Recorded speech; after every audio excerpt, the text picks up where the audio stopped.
PBNU kualat kepada Kiai Imad. PBNU dikotori oleh manusia-manusia penjilat.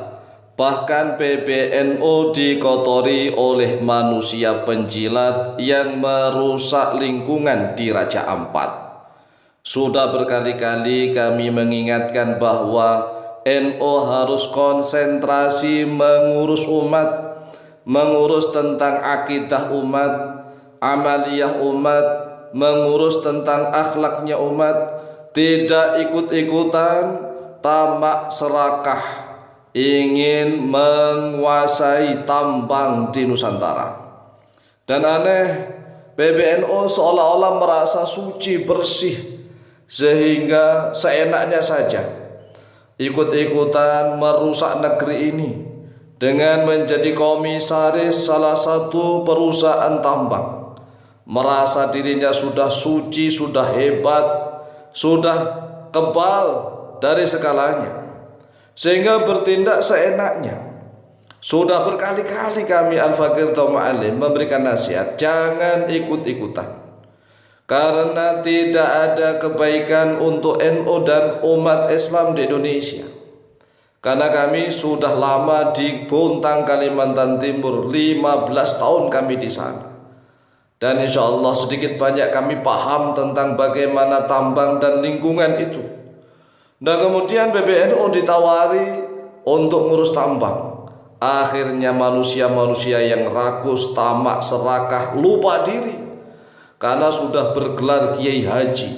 Kiai Haji kan orang hebat, sehingga lupa diri, ikut-ikutan terjerumus ke dalam perusahaan tambang yang akan memeras kekayaan Indonesia.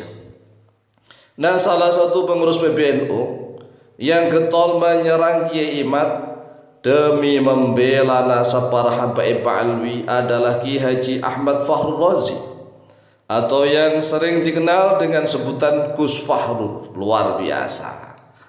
Bahkan dalam acara debat live streaming sempat terucap ancaman bahwa PBNU akan memecat Kiai Imad. Kemudian tidak lama setelah itu benar adanya bahwa Kiai Imad dipecat.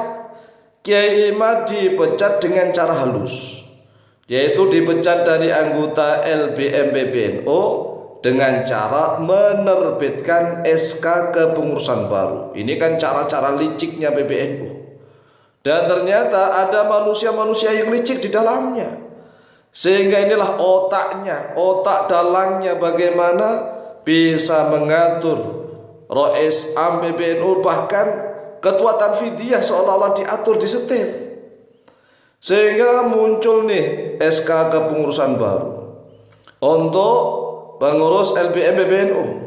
Nah, di dalam SK pengurusan baru dengan tidak mencantumkan nama Kiai Imad dalam SK kepengurusan yang baru. Jadi pinter kan? Jadi nggak ada surat pemecatan, nggak ada.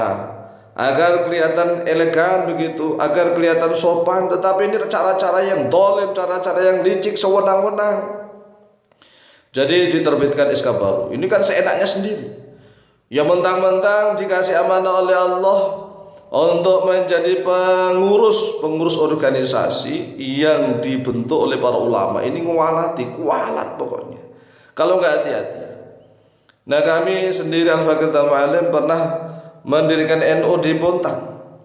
Mendirikan NU itu artinya gini, di Bontang awalnya nggak ada NU gitu, di Bontang Kalimantan Timur. Ada NU itu satu ranting gitu awalnya, satu ranting, tapi nggak ada MWC, nggak ada PC. Bahkan di PBNU ya Samarinda di Kalimantan Timur aja itu ya amburadul begitu. Tatkala tahun 2000 itu, 2001, 2002 dan seterusnya lah, tahun 2000 mulainya. Nah kami gerak untuk diberikan surat rekomendasi, ya surat rekomendasi. Kemudian dikasih surat tugas, begitulah semacam itu saat itu Pak Mujadi, untuk membentuk ranting-ranting NU dibentuk. Kita dekati masyarakat satu persatu karena tatkala itu di sana dikuasai oleh Wahabi, sehingga sulit kita membentuk ranting itu. Tetapi alhamdulillah bi'aunillah terbentuklah ranting-ranting. Kemudian masing ranting-ranting di kecamatan itu kita bentuk MWC begitu. Ini namanya gerak di bawah, kita harus tempur. Tempur di bawah bukan hanya menawari orang, merayu orang untuk menjadi pengurus NU, tetapi menyemangati orang. Kemudian membentengi akidah amaliyah mereka dari penyesatan Wahabi, Kristenisasi dan seterusnya. Kemudian terbentuklah MBC. Setelah MBC terbentuk, barulah membentuk PC. Membentuk PC. Setelah itu barulah bisa PWNU-nya itu agak kuat di Kalimantan Timur. Nah ini pengurus-pengurus PBNU sekarang ini merasa anak-anak raja, para gus-gus ini merasa anak raja ongkang-ongkang seenaknya, sehingga tidak pernah susah sengsara menderita, harus berjuang di bawah. Mereka setelah dikasih amanah menjadi pengurus PBNU ongkang-ongkang seenaknya. Mereka berbuat zalim, kelicikan, sewenang-wenang, sehingga Allah Azza wa Jalla membalasnya melalui berbagai macam kasus. Nah, kasus tambang di Raja Ampat Papua Barat ini kasus besar nih.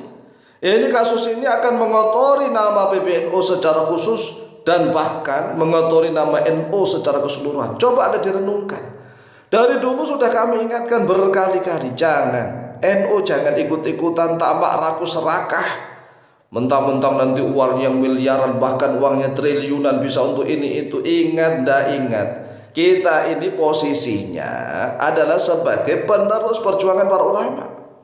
Nah, kalau mau usaha sendiri silakan Anda menjadi pengusaha sendiri yang sukses, silahkan. Tetapi tolong jangan ikut-ikutan memeras sumber daya alam yang telah Allah berikan anugerah untuk Indonesia.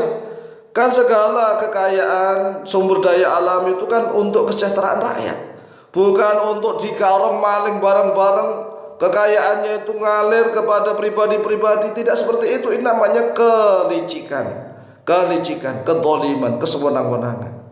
Maka Allah Azza wa Jalla tidak akan membiarkannya. Apalagi ditambah dengan kasus-kasus yang membela para habaib alwi mati-matian. Tetap Indonesia ini akan segera berubah. Nah, kalau kemarin kedoliman yang batil itu bisa menguasai Indonesia, tetapi ingat, sebentar lagi yang hak akan menguasai Indonesia. Qul ja'al haqq wa zaqal batil innal batila kana zahuqa. Jadi kalau al-haq itu sudah datang, zahaqal batil, maka yang batil akan hancur, binasa. Jadi kalau kemarin-kemarin yang batil itu masih menguasainya, karena memang yang hak belum datang. Nah, sekarang yang hak yang benar sudah datang, maka yang batil pasti akan hancur sirna. Demikian, semoga manfaat barokah. Wallahu taala a'lamu bishawab.